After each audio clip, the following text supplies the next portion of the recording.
అనారోగ్యం, ఉద్యోగం, వ్యాపారం అప్పులతో బాధపడుతున్నారా? వెంటనే జేకేఆర్ గురువు గారికి కాల్ చేసి ఈ వెబినార్ లో జాయిన్ అవ్వండి. Hi viewers, India's largest digital media network Suman టీవీకి స్వాగతం. ప్రస్తుతం మనతో ఉన్నారు మోటివేషనల్ స్పీకర్ పద్మిని గారు. సో పద్మిని గారితో రిలేషన్షిప్ వాల్యూస్ గురించి బోల్డ్ అని విషయాలు తెలుసుకుందాం. నమస్తే అమ్మా. నమస్తే రాధా. సో అమ్మ, ఒక్కొక్కరికి ఒక్కొక్క వీక్నెస్ ఉంటుంది. కొందరు స్ట్రాంగ్ గా ధైర్యంగా ఉంటారు, దేనికి భయపడరు. కొందరు ఉంటారు ప్రధానికి భయపడుతూ ఉంటారు. సో ఆ భయం భయం అనడం వల్ల వాళ్ళు ముందడుగు వెయ్యకుండా వెనకాలే ఉంటూ ఉంటారు. నిజంగా మనిషికి భయం అనేది ఉండాలి. అది ఎంతవరకు ఉండాలి? అసలు ఇంత భయపడడానికి కారణాలు ఏంటి? ఈ భయం లేకుండా వాళ్ళు కూడా మంచిగా ధైర్యంగా బతకాలి అంటే ఎలా? అసలు భయం అన్నది లేని మనిషి ఎవడన్నా ఉన్నాడంటావా రాధా? ఖచ్చితంగా ఉంటారు. భయం భయం లేకపోతే లేని బతకడం ఏ కష్టం. మనిషి అయినా నాకు జీవితంలో నేను ఎప్పుడు భయపడలేదు భయపడలేదు అంటే నేనైతే నమ్మను. అది హాస్యాస్పదమే. నిజమే. ఎందుకంటే ప్రతి మనిషి ఏదో ఒక చిన్నప్పుడు ఓవర్ ఏజ్ ఏదో ఒక దానికి మనం భయపడుతూనే ఉంటాం, భయపడతాం. అవును. కానీ భయాన్ని అన్నదానికి ఏంటంటే కనుక ఇది ఒక విధమైన ఆందోళన. మనిషికి భయం అన్నది ఆందోళన. తన మీద తనకి ధైర్యం లేకపోవడం భయాన్ని కలిగిస్తుంది. రైట్? ఈ భయం ఎప్పుడు, ఎందుకు, ఎలా వస్తుంది అని అంటే కనుక ఒక మనిషికి ఎందుకు వస్తుంది? ల్యాక్ ఆఫ్ కాన్ఫిడెన్స్ వల్ల వస్తుంది, ల్యాక్ ఆఫ్ కమ్యూనికేషన్ స్కిల్ వల్ల వస్తుంది. అంటే ఏంటి, ఒక మనిషి సడన్గా మిమ్మల్ని పిలిచేసి అమ్మ స్టేజ్ మీద ఈ పాట పాడు అనగానే భయం.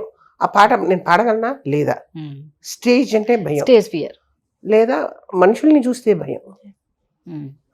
ఇట్లా అన్నమాట.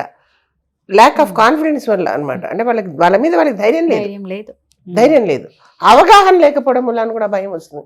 మనకు తెలియని సబ్జెక్ట్ మీద ఎవరైనా ప్రశ్న వేశారు అనుకున్నా అయిపోయారు, మనం చెప్పలేం, భయంగా ఉంటుంది.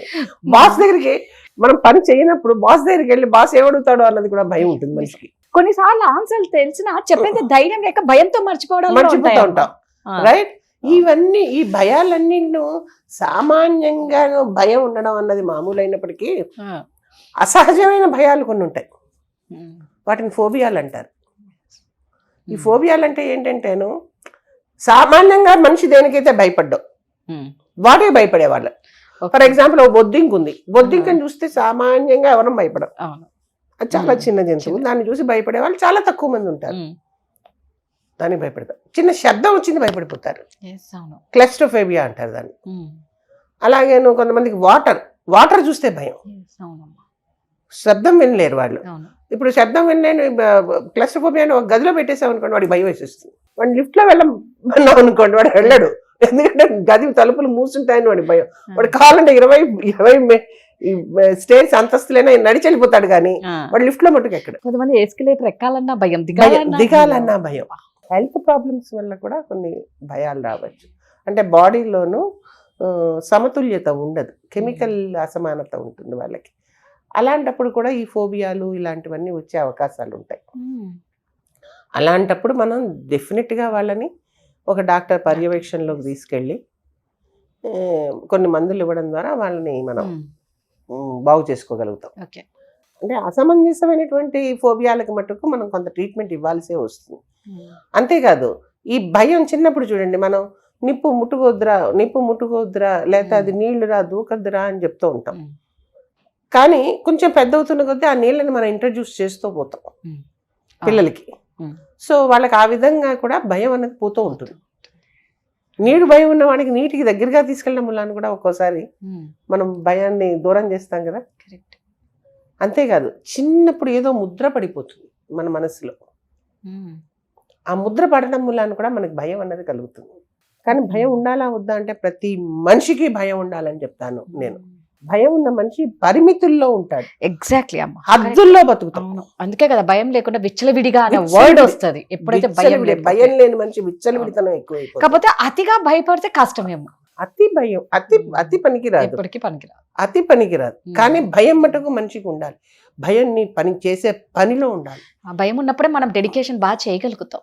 అప్పుడే మనలోనూ అంకుటిత స్వభావం ఆ వర్క్ మీద ఎక్కువ వస్తుంది, శ్రద్ధ ఎక్కువ అవుతుంది. దానివల్ల మనం చేసే పని సక్సెస్ఫుల్ గా చేయగలుగుతాం. భయం లేని మనిషికి ఏ విధమైన తెగించిన వాడు అంటాను చూడండి, ఇంకా తెగింపు అనమాట వాళ్ళకి. విచ్చలవిడితనానికి దోహదం చేస్తూ ఉంటుంది. రైట్? సో కాకపోతే అతిగా భయపడేవాళ్ళు. అతిగా భయపడకూడదు. అతిగా భయపడడం అని అంటే కనుక అది మానసిక దౌర్బల్యం ఏదో ఉంటుంది వాళ్ళల్లో రీజన్స్.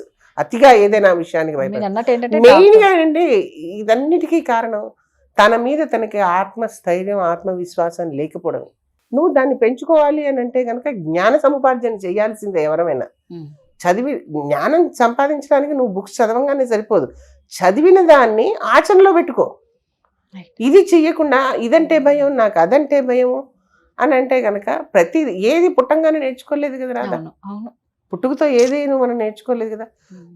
కాలక్రమేణా మనిషి పెరుగుతున్న కొద్దీ అన్ని భయాలని తప్పించుకుంటూ మనం పైకి వస్తున్నాం. అలాంటప్పుడు ఒక వస్తువు కానీ ఒక మనిషిని చూసి కానీ ఒక వ్యవస్థ మీద భయం ఉండాలి. సంఘంలో బతకాలి అని అంటే వ్యవస్థ మీద కూడా భయం ఉండాలి మనకి. సమాజంలో బతికేటప్పుడు కొన్ని నార్మ్స్ ఉన్నాయి, అవి మనకి చెప్పకనే చెప్తాయి మనకి, అందులోనే మనం బతకాలి. సమాజం మీద భయం లేకపోతే కష్టం కదా. అలా అని చెప్పి సమాజం మీద భయం ఉండాలి, కానీ అతిగా సమాజానికి భయపడి నిన్ను నువ్వు కుంగ తీసుకోకు. అంతే కదా. పక్కవాడు ఏమనుకుంటాడో ఎదురేవాడు ఏమనుకుంటాడో అని చెప్పి సమాజంలో ఉన్న వాళ్ళందరి కోసం నీ జీవితాన్ని పాడు చేసుకోకు. అలా అని చెప్పి విచ్చలవిడిగా బతకు. So be rational in your భయం ఆల్సో. సో ఈ రేషనాలిటీ కనుక మనకు పోయి అతి ప్రవర్తన ఏ రోజు అయినప్పటికీ కూడా మనకి చాలా అంటే చాలా కుంగదీస్తూ ఉంటుంది మనకి. అన్నిటికంటే ముఖ్యంగాను మన చిన్నప్పుడు పాట విన్నాం, జయంబు నిశ్చయంబురా భయంబు లేదురా జంకు గొంకు లేక ముందు సాగి పొమ్మురా సాగి పొమ్మురా. ఎందుకు భయపడాలి మనం? అంతే. నీ మీద నీకు కాన్ఫిడెన్స్ ఉన్నప్పుడు దేనికి భయపడకు, అడుగు ముందుకు వేయండి. కుంగిపోవడం అన్నది చేత కాని పిరికి వాళ్ళు చేసే పని. మనం ముందుకు అడుగు వేస్తూనే ఉండాలి. ఇది నేను ఇచ్చే సలహా వీళ్ళకి. ఎందుకంటే నో ఫియర్, బీ బ్రేవ్. సామాన్యంగా ఈ భయం అన్నది ఎప్పుడు వస్తుంది అంటేనమ్మా, ఎక్కువగా భయపడే మనుషులు ఎప్పుడు ఉంటారో తెలుసా మీకు? గతం గురించి ఎక్కువగా ఆలోచించిన వాళ్ళు, లేదా భవిష్యత్తు గురించి ఎక్కువగా ఆందోళన పడుతూ ఉంటారు. ఏమైపోతుంది, రేపు ఏమవుతుంది, ఎల్లుండి ఏమైపోతుందో, ఇలా చేస్తే ఏమైపోతుందో, అలా చేస్తే ఏమైపోతుందో. వాళ్ళు ఏ రోజు వర్తమానంలో బతకరు.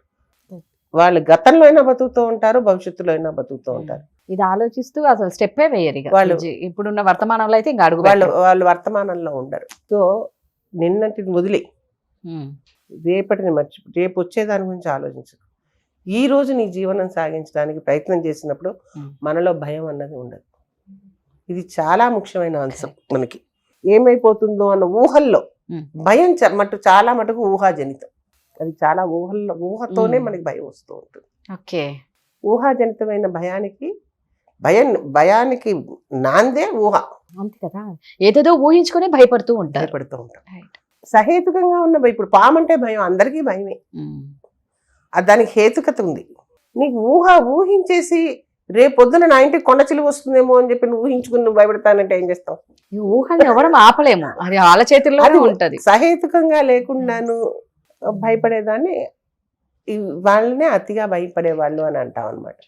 సో వాళ్ళు ఊహల్ని కంట్రోల్ ఆపుకుని వర్తమానంలో బతకడం, భవిష్యత్తు గురించి ఆలోచించకుండా వర్తమానంలో బతుకుతున్నంతసేపు ఈ భయం అన్నది పోతుంది. అమ్మ అన్నట్టు ఏంటంటే గతాన్ని భవిష్యత్తు మీద ఆందోళన వీటి వల్ల భయపడుతూ ఉంటే మనం వర్తమానంలో ఏం చెయ్యలేము. సో అది ఇంపార్టెంట్. థ్యాంక్ యూ అమ్మ.